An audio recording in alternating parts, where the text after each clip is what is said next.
নমস্কার বন্ধুরা, সরস্বতী পূজার দিন আমরা সেজেগুজে বেরিয়ে গেছিলাম। তো বেরিয়ে ভাবছিলাম কোথায় যাব।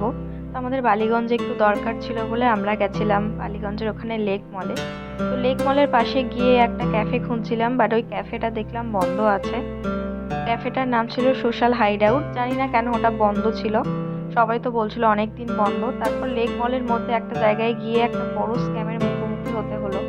সেটা আর তোমাদের সাথে কি বলবো, কিন্তু আমি শেয়ার করছি তোমাদের সাথে। ওখানে একটা জিনিসের দাম ছিল 1800 টাকা, তার উপর 80% ডিসকাউন্ট ছিল। বাট যখন নিতে গেলাম তখন বললো ওদের রিয়েল এমআরপির ওপর তবেই 80% ডিসকাউন্টটা দেওয়া হবে। দেন আমরা ওখানে গেছিলাম 99-এর মার্কেটে। ওখানে যা নেবে সবই 99, বাট তার থেকে কমেরও জিনিস আছে, বেশিরও জিনিস আছে।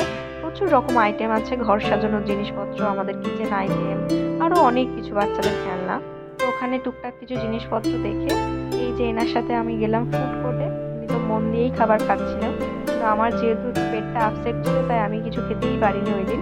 তারপর ঘুরে বেরিয়ে ভিডিও করে ছবি টবি তুলে আমরা অটো করে বাড়ি থেকে রওনা দিচ্ছিলাম। তো তোমরা সবাই জানিও যে ওই দিনটা তোমাদের কেমন কাটলো।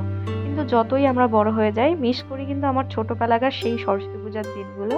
আমি যদি জীবনে আবার ফিরে পেতাম তাহলে খুব খুশি হতাম। দেখা হচ্ছে পরের ব্লগে। টাটা।